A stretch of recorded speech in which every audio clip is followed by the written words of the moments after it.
Hello, and welcome to The Modern Lady, where you'll learn how to elevate your life with elegance. I'm Deborah.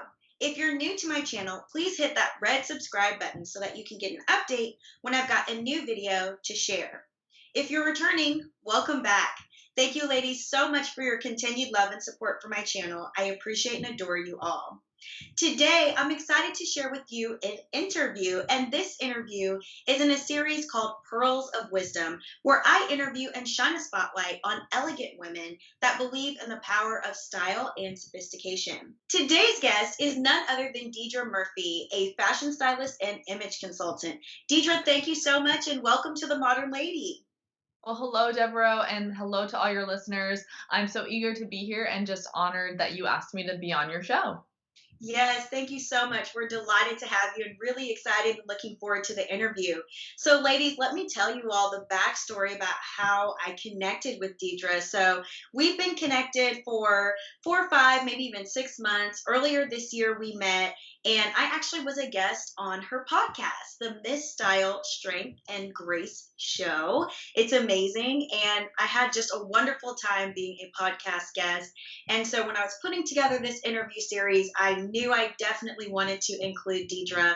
So I'm really excited that she is with us today. She has an amazing, amazing passion for personal style, taste, class, elegance, sophistication. And I know you ladies will adore her just as much as I do.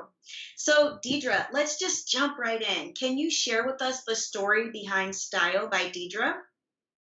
Yeah, I mean, where do you want to start? At the very beginning or make a long story short? Well, my former background, my official training is as an educator. So I started out in elementary education and I taught for a number of years. And I just thought that that's kind of the best that my life could be. And it wasn't until I was feeling as though my soul was being drained and I just wasn't looking forward to going back for another year. Plus, there had been some instances that were just the straws that broke the camel's back. And I had never thought that entrepreneurialism was something I could do, honestly. My then fiance, now husband, was the very first person in my life to say, "Hey, if you don't want to teach, you don't have to teach. Just because you have a degree in something doesn't mean that that's what you have to do."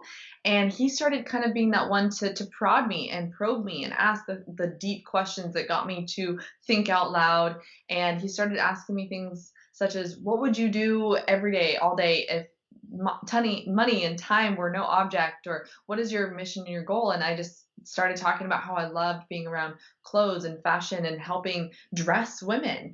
I always worked retail my whole college career. That was what paid off not only my college tab, but also my fashion addiction during college.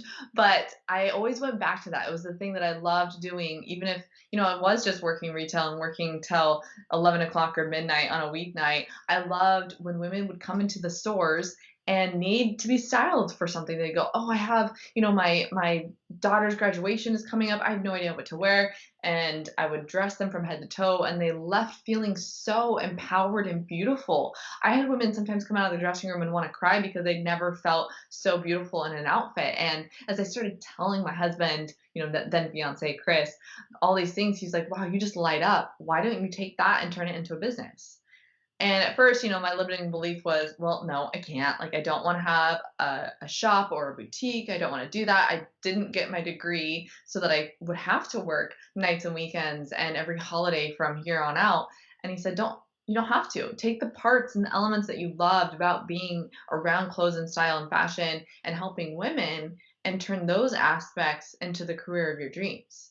So that's really what started it all. I love that. And I think that's so inspirational to any woman out there watching this.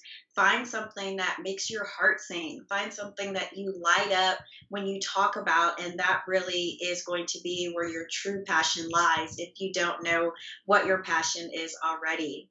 So, Deidra, I know that you believe that personal style is really an extension of your personality. Can you talk about how that works?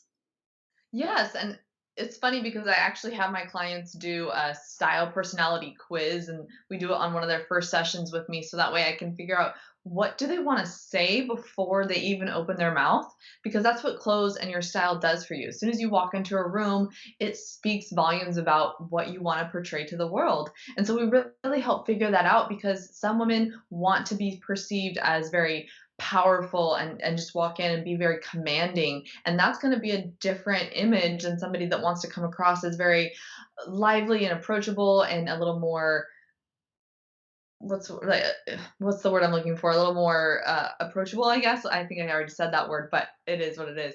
And so those are two very different images, and so we help figure that out, because I think every woman has that unique flair, but it's just about discovering it, because it's not about what I want to wear, but what is going to make that woman feel like her most authentic and empowered self. In fact, one of my favorite clients, well, I mean, they're all my favorite, but one of mine in particular, her style is completely different than mine. She loves to wear a menswear inspired brogue shoe. She loves to wear menswear blazers and things like that. I would akin her fashion sense to a little bit more like Ellen DeGeneres. Very different than me. Here I am wearing pink. I'm normally in heels to boot and lipstick and eyelashes, but that doesn't mean that I couldn't still help her figure out what she wanted to portray to the world. And it really just helped her in her career. As soon as she started taking better care of herself and really embodying that image that she wanted to portray, she created new lifelong dreams for her career. She changed career paths, got the role that she always wanted, and now is the face of an organization that continues to help other women. And that's the thing, is it's a trickle down effect. As soon as you start to feed into yourself, it will spill out into those around you, so you have more energy and love to give, serve, and provide for those around you. Your image can change your life. And that's really the impact, the clothing that you wear. And I love telling women this because sometimes we're always trying to impress others, right? We're trying to walk in the room, and the perception that you have and that personality that you were talking about is very important. But at the end of the day, what you put on has to be for you. It has to be so that you have that empowered feeling, that confidence, and that really makes all the difference in your life and truly in your success. I love Absolutely. that. So, on your blog, Deidre, you talk about shopping sales with success.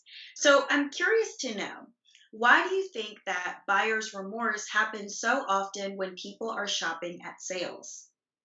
Ooh, good question. I think it comes down to the fact that you're in the heat of the moment, and it's that power of the dopamine effect. Essentially, you get that hit, that pleasure sensor in your brain gets tapped when you're finding a good deal, or you see the original price and you're like, but wait, this is 75% off of that original price, like I have to get it, I'd be silly if I didn't.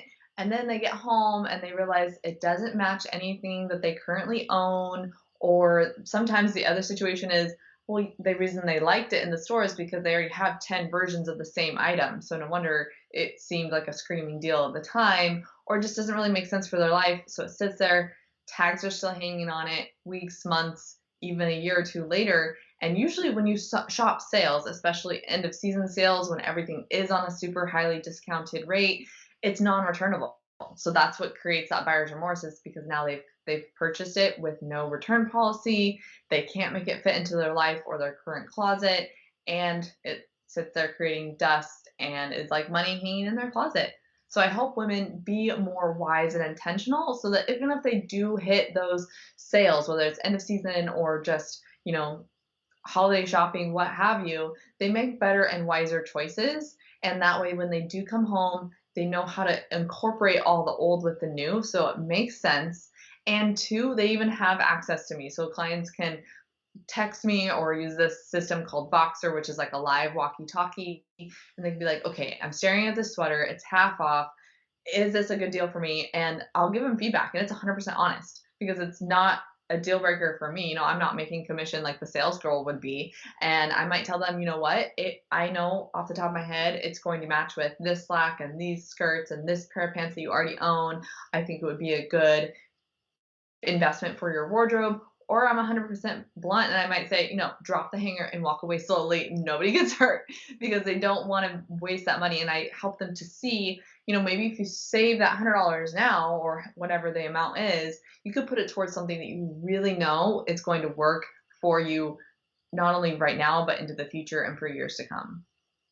Absolutely. And I wholeheartedly agree with the fact that you have to be intentional. We can't just shop, we can't just say or do anything kind of willy nilly. We have to be intentional and really think before we're acting to make sure that it's in alignment to really support the wardrobe that we want to have. So it's that curated look. So it's all about making sure you've got that intention. So there's purpose behind every piece. Absolutely. So Mhm. I know fall is here. It's pretty much the like number one season for fashionistas, stylists. I know people love it because of all of the layering opportunities. So I'd love to know from you, Deidra, what is your favorite fall accessory to wear? Oh, you mean besides a smile? Sorry, I had to go cheesy for a second. I am ultimately the cheesiest cheese ball. I One of my favorite timeless accessories for fall is a good scarf. Whether your favorite scarf is like a tissue weight cashmere scarf that's, easy to throw on, or if it's a heavy, chunky, almost blanket-esque scarf, I think a good scarf can go for miles. Plus, for me, it's one of those things that I always have on me, especially when I travel in the fall and winter. Because if you're anything like me, you're always cold, or you get on the airplane and they crank up the air conditioning and you're freezing. And a good scarf can act as not only a layering piece, but then you could roll it up and have it as like a little cushion for your neck on the plane or as a blanket. Because I don't know if you're like me, but I don't want to use the blanket that they have on the plane. Like, I don't know who's been in that or where it's been. So a good scarf is that great piece. And then there's a lot of different things you can do with it. There's a million YouTube videos that show different ways to tie a scarf, whether it's around your shoulders or around your neck, or make it look like a braid. There's even things you can do with your hair. I'm excited in this. I always do this in the summertime, but I love using silky scarves and tying around my head if it's kind of that day where I don't want to wash my hair and do cute things with a headscarf. But scarves in general are one of my favorite things to just add that extra little pop to any outfit. Yes, and I love that you can wear scarves year round, but especially in the fall, the blanket scarves, drape them. There's so many different options. They really take an outfit from kind of dull, kind of boring to just outstanding. And so it's that extra thing that you need, that extra piece to just pull everything together. Yeah, So, absolutely. so what is your go-to beauty product when you don't necessarily want to wear makeup for the day? What would you be reaching for? On a daily basis, which it's funny, I don't wear makeup on a daily basis. People are sometimes shocked when I tell them that. But the one thing that you can be sure I'm gonna have on is a tinted lip balm.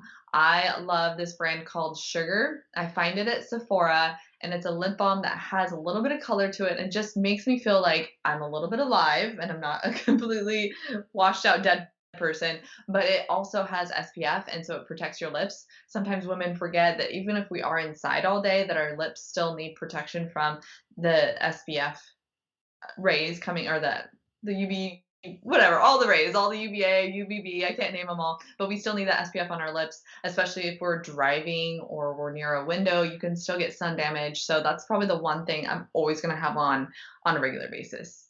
Okay, I'll definitely have to check that out the next time I go to Yeah. Sephora. My Sugar. favorite color is called cherry, and it's just a Okay. bright kind of pink, and it just makes me feel a little bit like a Barbie, even if I have no makeup on and my hair's in a top knot. Yes, yes, you've got to have that one go-to product to at least feel like you're doing something, even if you want to kind of keep it very casual and minimal for the day. Mhm. So, Deidre, you've got this signature style. Can you share with us your transformational journey of how you created your signature look? My personal signature look? Yes. Ooh, I think it came down to my transition period in my mid 20s. I was no longer working in the classroom, so I went through this giant closet purge of getting rid of everything that was, very, in my lack of a better term, stuffy sometimes, just because with working with children, I didn't want to have anything that would be too revealing, but I still wanted to have a sense of my own personal style. And at the time, I shopped a lot at Ann Taylor Loft because it'd be cheap items, relatively cheap items that if I got some paint on them in the classroom or something like that, I wasn't going to be sad over having to throw that item away. But they were a little bit more buttoned up in my personal term of how I used to dress as a teacher. So when I went through a purge and kind of realized, like, okay, I'm really never going to go back to the classroom.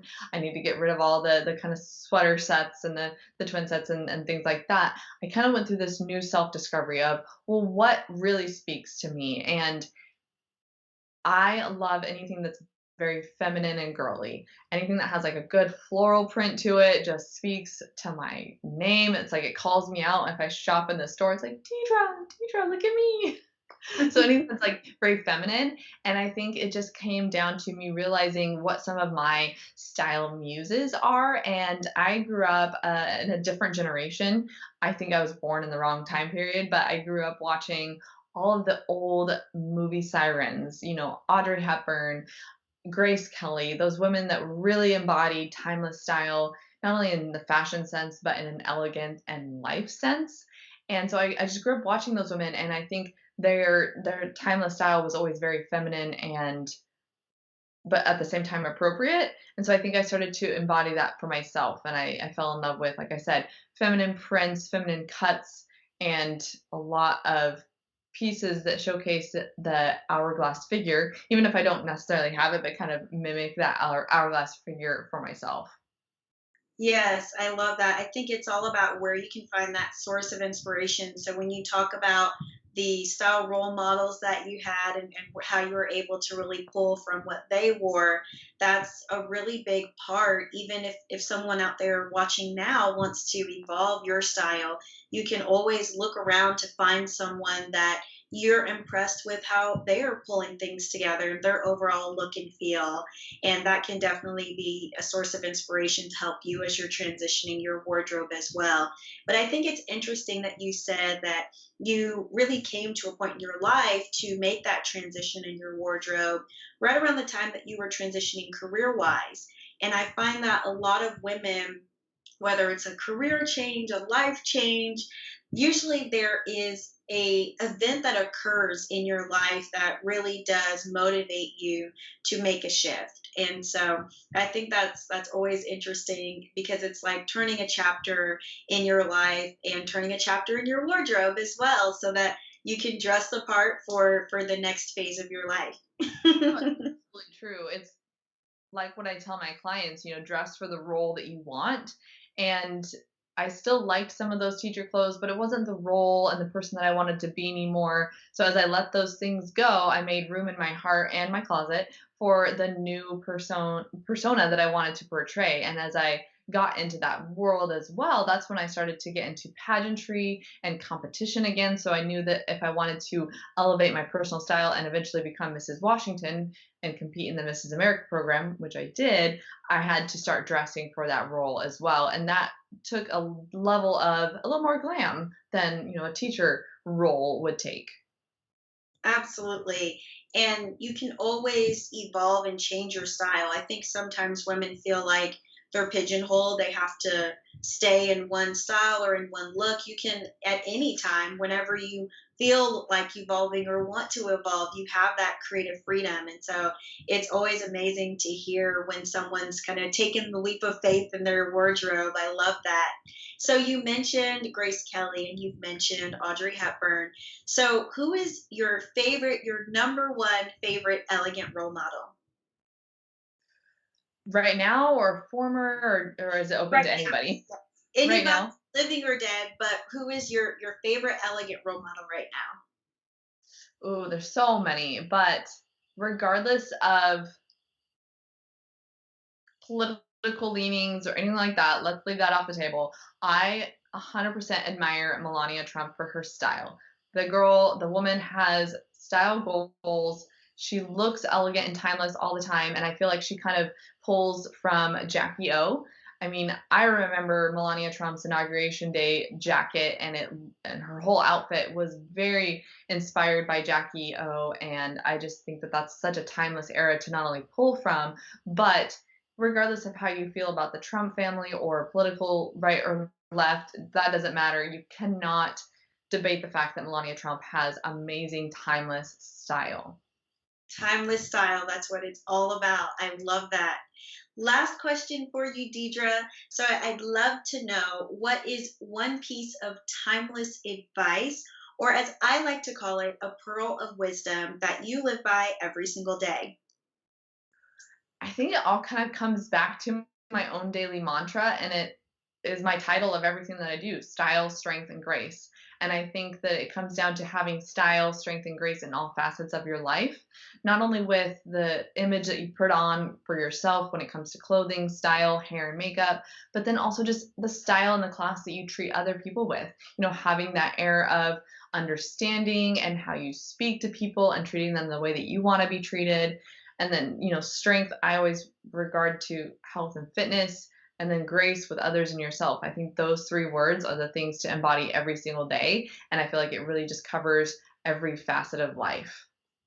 Absolutely. You need the strength, you need the style, you need the grace to really carry that sense of elegance and have that presence in your lifestyle and your thoughts and definitely in your wardrobe. Well, Deidre, thank you so much for being on The Modern Lady. Where can people find you online? So if they're on all of the socials, you can find me on Instagram at Style by Deidra. I'm also on Facebook as Style by Deidra. You can also search for Miss Style, Strength, and Grace, which is also the name of my podcast, Miss Style, Strength, and Grace. And then my website is stylebydeidra.com. Perfect. Well, Deidre, it's been a pleasure. Thank you so much for being here today.